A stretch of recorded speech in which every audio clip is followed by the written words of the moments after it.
السلام علیکم ورحمۃ اللہ وبرکاتہ۔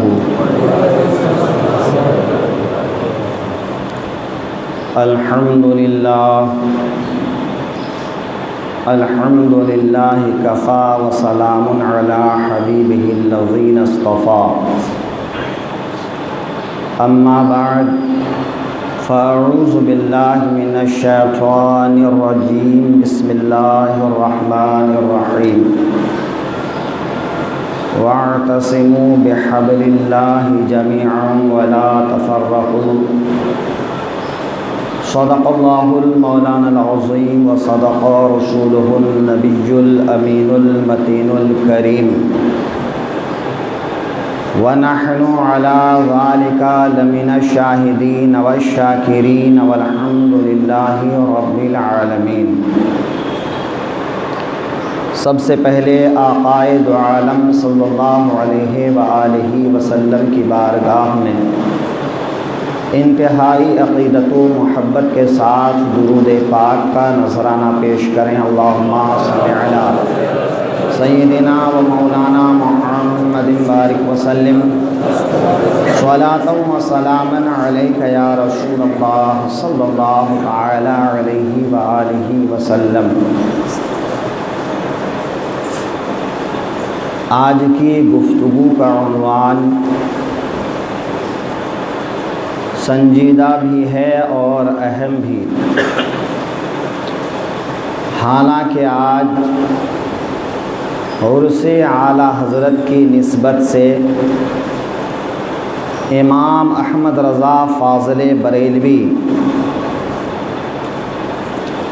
علیہ الرحمت و رضوان کی شان اور عظمت کے بارے میں گفتگو کرنی تھی، لیکن کچھ حالات کے پیش نظر میں نے ایک الگ ہی موضوع کا انتخاب کیا ہے،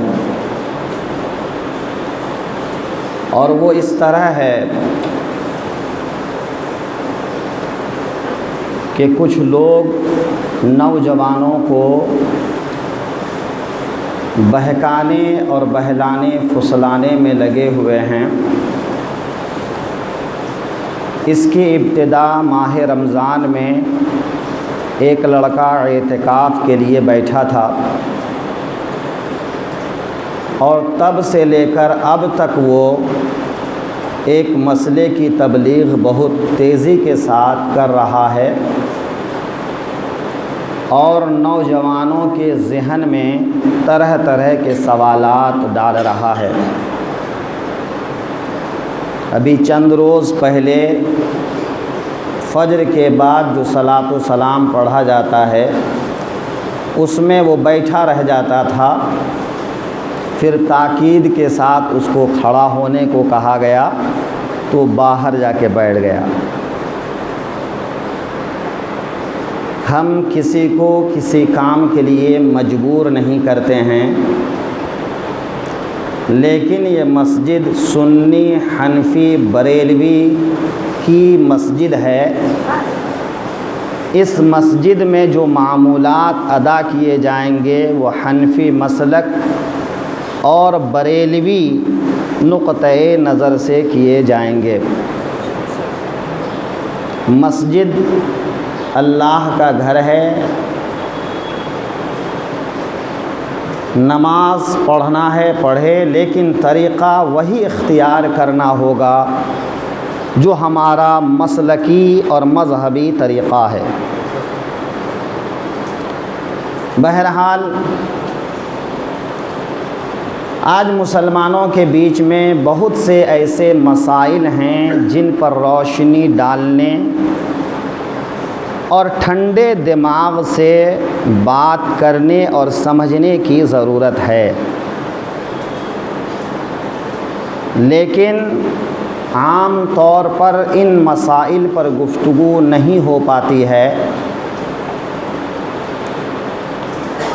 خاص کر ایسے ماحول میں کہ دنیا تو جھوٹ کا بازار ہے، لیکن کم از کم منبر و محراب سے جو بات کی جائے وہ سچائی پر مبنی ہو، وہ جھوٹ کسی کے سامنے نہ پروسا جائے۔ لیکن افسوس کی بات یہ ہے کہ وہ مسائل، جن مسائل کو لے کر بنام کلمہ گو مسلمانوں کے بیچ میں اختلاف ہیں، ان مسائل میں لوگ اپنا نقطۂ نظر پیش کرتے ہیں اور یہ ذہن دینے کی کوشش کرتے ہیں کہ بس یہی ایک صحیح ہے، باقی سب غلط، یا باقی باتوں کے لیے قرآن اور حدیث میں کوئی دلیل نہیں، صرف وہ جو کہہ رہا ہے اسی پر قرآن و حدیث میں دلیل ہے۔ حالانکہ علمی دیانتداری یہ ہونی چاہیے کہ اگر کسی مسئلے میں امت مسلمہ کا اختلاف ہے تو اس اختلاف کو ظاہر کر کے یہ بیان کیا جائے کہ مسلمانوں کا ایک گروہ اس سلسلے میں اس پر عمل کر رہا ہے، دوسرا گروہ اس پر عمل کر رہا ہے، تیسرا گروہ اس پر عمل کر رہا ہے، اور ہم پہلا یا دوسرا یا تیسرا گروہ ہیں، ہم اس پر عمل کرتے ہیں اور ہم اسی پر عمل کرنے کی تاکید کرتے ہیں۔ لیکن ایسا نہ کر کے لوگوں کو یہ ذہن دینے کی کوشش کی جاتی ہے کہ جو ہم بتاتے ہیں وہی قرآن اور حدیث ہے، باقی سب غلط ہے۔ صحیح اور غلط آپ احادیث اور قرآن پاک کی روشنی میں دونوں کی دلائل پیش کر کے بیان کیجئے تو بات سمجھ میں آ جائے۔ خیر، بات طویل نہ ہو جائے، آج جو ہم آپ کے سامنے بیان کرنا چاہتے ہیں، اہل سنت والجماعت حنفی بنام حنفی اور بنام اہل حدیث غیر مقلد، ان کے بیچ میں ایک مسئلے کو لے کر اختلاف ہے، اور یہ اختلاف صحابہ کے دور سے چلا آ رہا ہے۔ میں نے حنفی اس لیے کہا کہ حنفی میں بھی کئی گروہ ہیں، اہل سنت والجماعت بریلوی، اور جو اپنے آپ کو اہل سنت کہلاتے ہیں دیوبندی، اور جو اپنے آپ کو اہل سنت کہلاتے ہیں وہابی، چونکہ یہ بھی مقلد اور مذہب حنفی پر عمل کرنے والے اپنے آپ کو کہلاتے ہیں، اس لیے میں نے ان کو ایک سائیڈ میں رکھا۔ تو بہرحال وہ حضرات جو مقلد ہیں اور حنفی ہیں، اور وہ لوگ جو غیر مقلد ہیں اور اہل حدیث ہیں، ان کے بیچ میں ایک مسئلے کو لے کر اختلاف ہے، اور ہر گروہ اپنا اپنا موقف دلائل کے ساتھ بیان کرتا ہے، کرنا بھی چاہیے۔ مسئلہ کیا ہے؟ رفع یدین۔ رفع یدین کا مطلب ہے رفع کے معنی اٹھانا، اور یدین کے معنی دونوں ہاتھ، تو دونوں کا مجموعہ ہوا ہاتھ اٹھانا۔ دونوں ہاتھوں کو نماز میں اٹھانا کب کب سنت ہے اور کب کب سنت نہیں ہے، یہ مسئلہ آج ہمارے بیچ میں مختلف فی ہے۔ حنفی مسلک کے ماننے والوں کا کہنا یہ ہے کہ 5 وقت کی نماز میں صرف تکبیر تحریمہ، یعنی جب نماز شروع کرتے ہیں تب دونوں ہاتھوں کو کان کی لو تک اٹھانا اور ناف کے نیچے باندھ لینا سنت ہے۔ اس کے علاوہ جب جب تکبیر کہی جاتی ہے رکوع میں جانے سے پہلے یا رکوع سے اٹھنے کے بعد یا تیسری رکعت کے لیے جب کھڑا ہوتے ہیں، ان تینوں موقع پر رفع یدین سنت نہیں ہے۔ یہ حنفی مقلد حضرات کا مسلک ہے، جو ہمارا مسلک ہے، ہم اس پر عمل کرتے ہیں۔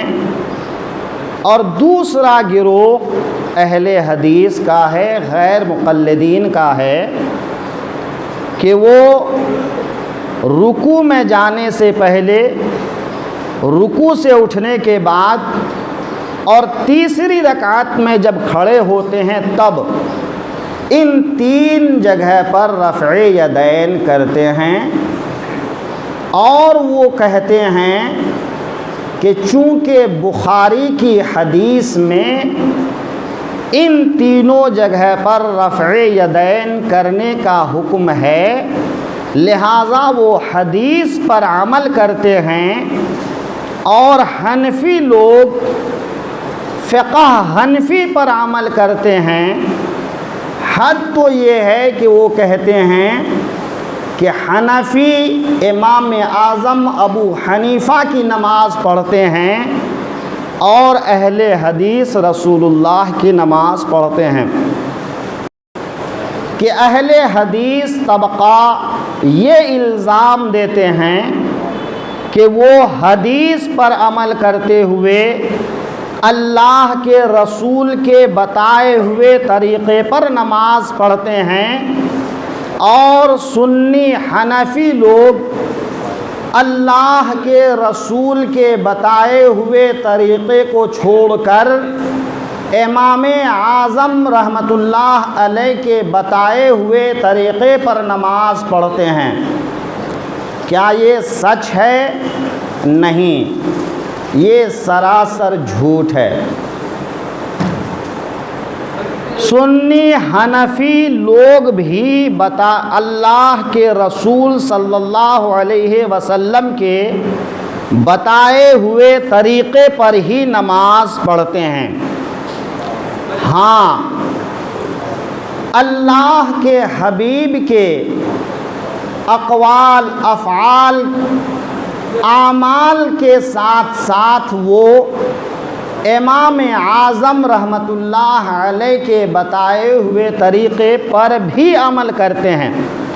پر نہیں، پر بھی، یعنی وہ رسول اللہ کی سنت پر بھی عمل کرتے ہیں اور امام اعظم کے بتائے ہوئے طریقے پر بھی عمل کرتے ہیں۔ اس کی جو حدیث ہیں وہ احادیث میں آپ کے سامنے ابھی پیش کروں گا۔ پہلے آپ یہ سمجھ لیں، اہل حدیث طبقہ جب بھی کسی مسئلے پر گفتگو کرتا ہے تو وہ کہتا ہے بخاری میں اگر کوئی حدیث تمہارے مسلک کے مطابق ہو تو پیش کرو، بخاری کی حدیث لاؤ۔ ذرا غور کریں، کیا صحیح احادیث صرف بخاری میں ہیں یا بخاری شریف کے علاوہ اور جو احادیث کی کتاب ہیں ان کتابوں میں بھی صحیح احادیث موجود ہیں؟ ہم سب کا ماننا یہ ہے کہ حدیث کی جتنی کتابیں ہیں ان تمام کتابوں میں صحیح احادیث موجود ہیں، لہٰذا کسی مسئلے پر صرف بخاری کی حدیث طلب کرنا یہ ایک جہالت ہے۔ امام بخاری رحمۃ اللہ علیہ نے اپنی کتاب میں مقررات کو چھوڑ کر 4000 کچھ اور مقررات کو لے کر 7000 کچھ حدیثیں بیان کیے ہیں، لیکن خود انہی کی روایت موجود ہے۔ وہ کہتے ہیں کہ مجھے 6 لاکھ صحیح حدیثیں یاد تھیں، میں نے ان 6 لاکھ حدیثوں میں سے چن چن کر یہ 7000 حدیث بخاری میں بیان کیے۔ ایک روایت میں ہے کہ مجھے 7 لاکھ صحیح احادیث یاد تھیں اور میں نے ان 7 لاکھ میں سے چن چن کر کچھ احادیث بخاری میں بیان کیے۔ پھر وہ ایک جگہ لکھتے ہیں کہ مجھے جو صحیح احادیث یاد تھیں ان میں سے تھوڑی حدیث میں نے بخاری میں بیان کیے اور بہت سی حدیثوں کو میں نے چھوڑ دیا اور لمبی لمبی حدیثوں کو چھوڑ دیا کہ کہیں میری کتاب بہت لمبی نہ ہو جائے۔ اب آپ غور کریں، جب مصنف خود کہتے ہیں کہ مجھے 6 یا 7 لاکھ حدیث صحیح یاد تھیں، لیکن وہ خود 7000 حدیث لکھتے ہیں، تو باقی کی حدیث کہاں گئی؟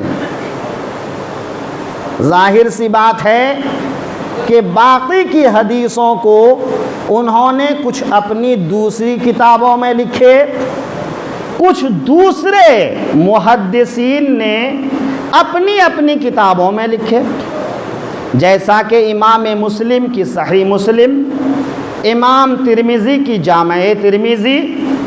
اس طرح سے 6 ایسی کتابیں جس کو صحائح ستہ کہا گیا، اور اس کے علاوہ سینکڑوں احادیث کی کتابیں کہ ان تمام کتابوں میں یہ احادیث بکھری ہوئی ہیں، موجود ہیں۔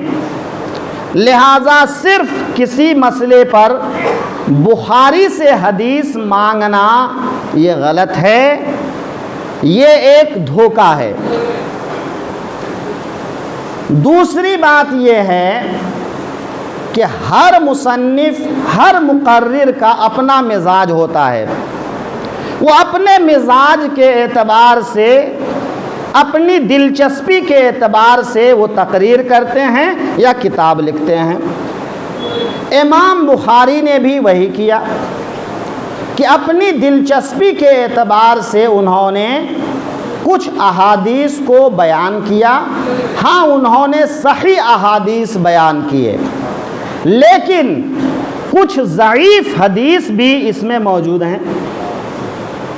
دوسرے مصنفین نے جو کتابیں لکھیں ان میں ضعیف احادیث بھی آ گئیں، لیکن کچھ صحیح احادیث بھی ہیں۔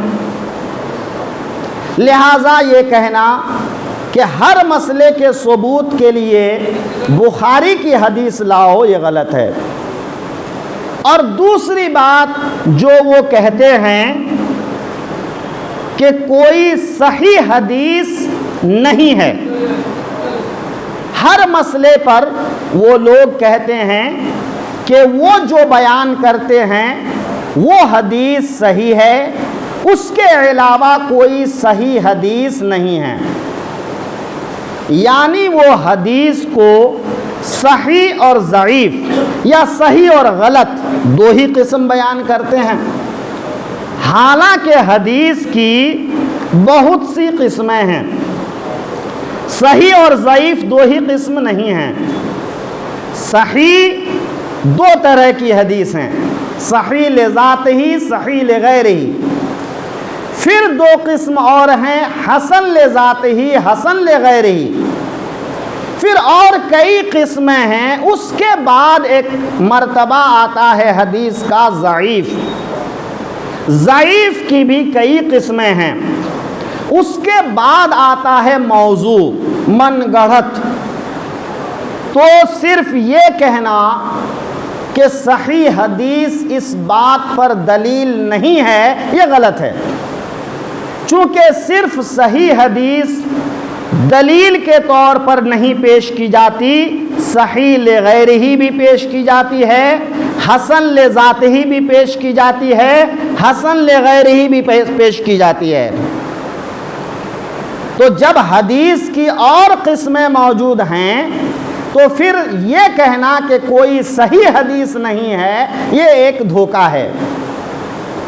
چونکہ ان کا مقصد ہی دھوکہ دینا رہتا ہے تو وہ ایسی ہی باتیں کرتے ہیں. ایک بات اور سمجھیے، امام اعظم ابو حنیفہ ہم لوگ جن کی پیروی کرتے ہیں وہ پیدا ہوتے ہیں سن 80 ہجری میں، یعنی آقائے دو عالم کی وفات کے بعد 70 کے آس پاس، یعنی 70 سال کے تقریباً بعد میں، یعنی سن 80 ہجری میں وہ پیدا ہوتے ہیں. سن 150 ہجری میں وہ وفات پاتے ہیں. تو ان کا زمانہ رسول اللہ کے زمانے سے قریب ہے. امام بخاری سن 196 ہجری میں پیدا ہوتے ہیں اور 256 ہجری میں وفات پاتے ہیں. امام اعظم کی وفات کب ہوتی ہے؟ 150 میں. اور امام بخاری کی وفات کب ہوتی ہے؟ 256 میں. تو بیچ میں تقریباً 100 سال کا زمانہ ہے.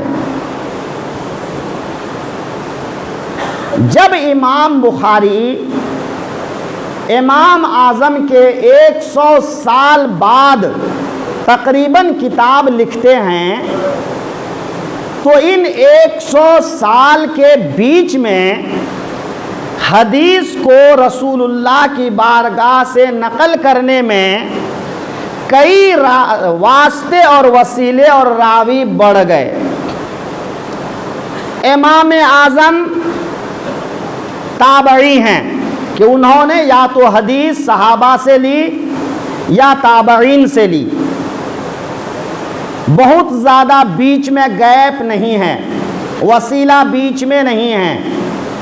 اور امام بخاری نے جو وسیلہ لیا، روایت کیا، اس میں طویل فاصلہ ہے. تو ممکن یہ ہے کہ جس وقت امام اعظم جس حدیث کو دلیل بنا کر اپنا مسلک بیان کرتے ہیں اس وقت وہ حدیث صحیح ہو، اور ان کے زمانے کے بعد جن راویوں نے روایت کیا ان راویوں میں کسی کمی کی وجہ سے وہ حدیث ضعیف ہو گئی ہو. تو کیا بعد میں کسی حدیث کے ضعیف ہو جانے سے پہلے کی صحت پر اثر پڑے گا؟ جب 100 سال بعد وہ حدیث لکھی جاتی ہے اور بیچ میں کئی واسطہ اور وسیلہ آ جاتا ہے تو بعد کا واسطہ اور وسیلہ اگر بیمار ہو گیا، ضعیف ہو گیا، تو اس کی وجہ سے پہلے کی گفتگو پر کوئی اثر نہیں پڑے گا.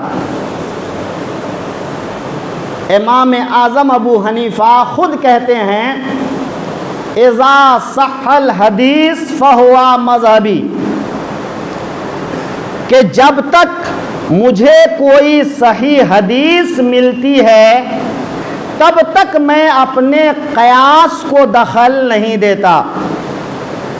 جب کسی مسئلے کو بیان کرنا چاہتا ہوں پہلے قرآن میں ڈھونڈتا ہوں، پھر صحیح حدیث میں ڈھونڈتا ہوں. اگر قرآن اور صحیح حدیث میں وہ مسئلہ مل جاتا ہے تو میں قرآن اور حدیث کی روشنی میں اس مسئلے کو بیان کرتا ہوں اگرچہ میرا قیاس اس کے برخلاف کہتا ہو۔ اس کی مثالیں امام مالک کے ساتھ ان کا ایک مکالمہ ہوا، اس میں موجود ہے، ابھی وقت نہیں ہے۔ بہرحال امام اعظم ابو حنیفہ نے جو مسئلہ بھی بیان کیا وہ صحیح احادیث کی روشنی میں بیان کیا، اس پر کوئی نہ کوئی صحیح حدیث دلیل موجود ہے۔ اعلیٰ حضرت فاضل بریلوی جن کا عرس ابھی چند دن کے بعد ہونے والا ہے، ہم ان کو اعلیٰ حضرت یوں ہی نہیں کہتے، پوری دنیا کے سنی مسلمان اپنی جان چھڑکتے ہیں، اس لیے کہ انہوں نے اپنی کتابوں میں جن مسائل کو بیان کیا ہے وہ مسائل صدیوں پہلے بیان نہیں ہوئے، اور اب تو بیان ہونے کا سوال ہی نہیں ہوتا ہے۔ انہوں نے ایسی تحقیق پیش کی۔ امام اعظم ابو حنیفہ کے اس قول پر کہ اذا صح الحدیث فہو مذہبی، اعلیٰ حضرت ایک کتاب لکھتے ہیں الفضل الموہبی اذا صح الحدیث فہو مذہبی، اور وہ اس کتاب میں ثابت کرتے ہیں کہ جن جن مسائل کو لے کر امت کے بیچ اختلاف ہے اور امام اعظم نے اس مسئلے کو بیان کیا ہے، اس مسئلے پر فلاں فلاں فلاں فلاں صحیح حدیث دلیل کے طور پر موجود ہے۔ تو اعلیٰ حضرت کی کتاب پڑھیے تو آنکھیں روشن ہو جاتی ہیں کہ واقعی امام اعظم ابو حنیفہ کا مقام کتنا بلند و بالا ہے۔ امام اعظم کے بارے میں میرے آقا کی ایک حدیث ہے کہ ایک عالم ایک زمانے میں پیدا ہوگا کہ اگر علم ثریا ستارے کے پاس میں موجود ہوگا تو یہ عالم اس علم کو وہاں سے بھی حاصل کر لے گا۔ وہ امام اعظم ہیں۔ تو امام اعظم نے جو بھی مسئلہ بیان کیا، جن مسائل پر آج ہم سب عمل کرتے ہیں وہ صحیح احادیث کی بنیاد پر ہیں، وہ ان کی من گڑت باتوں کی بنیاد پر نہیں ہیں، ان کی قیاس کی بنیاد پر نہیں ہیں۔ امام اعظم نے قیاس سے جہاں جہاں مسائل بیان کیے تو وہاں بیان کیے جہاں یا تو قرآن میں وہ مسئلہ نہیں تھا یا کسی صحیح حدیث میں وہ مسئلہ نہیں تھا۔ اب آپ بتائیں، امام اعظم کے 100 سال 200 سال کے بعد پیدا ہونے والے لوگوں کو 6 لاکھ 7 لاکھ حدیثیں یاد ہوں تو کیا امام اعظم کو اس سے زیادہ حدیثیں یاد نہیں ہوں گی؟ یقیناً یاد ہوں گی۔ تو انہوں نے تمام احادیث کو سامنے رکھا اور پھر غور کیا یہ حدیث کس موقع پر بیان کی گئی، یہ حدیث کب بیان کی گئی اور یہ حدیث کب بیان کی گئی۔ تو حضور کی احادیث کے بیچ میں اگر ٹکراؤ ہوتا ہے کہ ایک حدیث میں کچھ اور بیان ہوا، ایک حدیث میں کچھ اور بیان ہوا، پھر ایک اور حدیث میں کچھ اور بیان ہوا، تو ان سب حدیث پر عمل کا طریقہ یہ ہوگا کہ جو حدیث سب سے آخری میں بیان کی گئی وہ حدیث قابل عمل ہوگی، اور جو حدیث پہلے دوسرے تیسرے چوتھے نمبر پہ بیان ہوئی ان احادیث کے بارے میں یہ کہا جائے گا کہ اللہ کے حبیب نے پہلے یہ مسئلہ بیان فرمایا، بعد یہ بیان فرمایا، اس کے بعد یہ بیان فرمایا، لیکن لاسٹ میں ان سب کو چھوڑ کر یہ مسئلہ بیان فرمایا، اور جو مسئلہ لاسٹ میں بیان فرمایا وہی مسئلہ قابل عمل ہوگا اور قیامت تک اسی مسئلے پر عمل ہوگا. پہلے کو منسوخ قرار دیا جائے گا اور قرآن پاک میں منسوخ ہونے کی دلیل موجود ہے. تو جب قرآن منسوخ ہو سکتا ہے تو حدیث بھی منسوخ ہو سکتی ہے. اور جب منسوخ ہو گئی تو اب اگر کوئی آدمی پہلے والے عمل کو بیان کرتا ہے لاسٹ والے کو بیان نہیں کرتا ہے تو یہ دھوکہ ہے. ایمانداری کا تقاضا یہ ہے کہ وہ ترتیب وار ساری حدیثوں کو بیان کرے، پھر جا کر کہے پہلا عمل یہ تھا، آخری عمل یہ ہے، اور آخری عمل پہ ہمارا عمل ہے یا پہلے پر ہمارا عمل ہے. جس کو جس پر عمل کرنا ہے کرے، لیکن ایمانداری کے ساتھ پوری حقیقت بیان کر دے جو کہ لوگ بیان نہیں کرتے ہیں. یہ حنفی مذہب ہی ایسا مذہب ہے جس کو اس احتیاط کے ساتھ بیان کیا گیا ہے. بہرحال امام اعظم ابو حنیفہ نے رفع یدین نہیں کرنے کا جو مسئلہ بیان فرمایا وہ آقائے دو عالم کی زندگی کا آخری مسئلہ اور بیان تھا، عمل تھا. تو حضور صلی اللہ علیہ وسلم ظاہری حیات سے پردہ فرمانے سے پہلے نماز کا جو طریقہ اختیار فرماتے ہیں اس طریقہ میں سوائے تکبیر تحریمہ کے اور موقع پر رفع یدین نہیں کرتے ہیں. یعنی رکوع میں جانے سے پہلے، رکوع سے اٹھنے کے بعد یا تیسری رکعت میں کھڑے ہونے کے وقت آپ رفع یدین نہیں کرتے ہیں. یہی حضور کا آخری عمل ہے، اسی پر امام اعظم کا عمل ہے اور بے شمار صحابہ کا عمل ہے اور امت کے جمہور لوگوں کا عمل ہے، اور یہ ہم سب کا عمل ہے. اور اس عمل پر بے شمار صحیح احادیث موجود ہیں جو بخاری کے علاوہ بہت ساری کتابوں میں موجود ہیں. مثال صحیح مسلم میں ہے، بیہقی میں ہے، نسائی میں ہے، ترمذی میں ہے، موطا امام مالک میں ہے. ان سب کی تفصیلات جس کو دیکھنا ہو وہ شرح معانی الاثار یعنی طحاوی شریف کو دیکھے. علامہ طحاوی نے بڑی تفصیل کے ساتھ اس موضوع پر بحث کیا ہے اور ان تمام حدیثوں کو جمع کیا ہے جو حنفی مسلک کی دلیل ہے. ان میں سے میں نے 10 احادیث نوٹ کیے تھے، لیکن وقت چونکہ ہو گیا ہے ان احادیث کو پیش کرنے کا موقع نہیں ہے. انشاءاللہ کسی موقع پر ان احادیث کو پڑھ کر آپ کے سامنے بیان کروں گا کہ آقائے دو عالم کا جو آخری عمل ہے وہ یہ ہے کہ آقائے دو عالم رفع یدین نہیں کرتے تھے. پہلا عمل تھا رفع یدین کرنا اور آخری عمل ہے رفع یدین نہیں کرنا.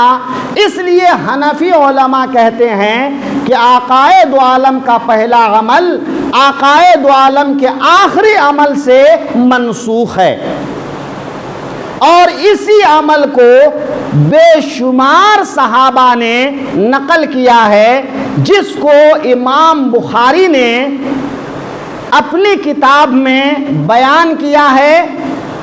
وہ صفحہ نمبر 106 پر حدیثیں موجود ہیں جو رفع یدین کے لیے ہیں.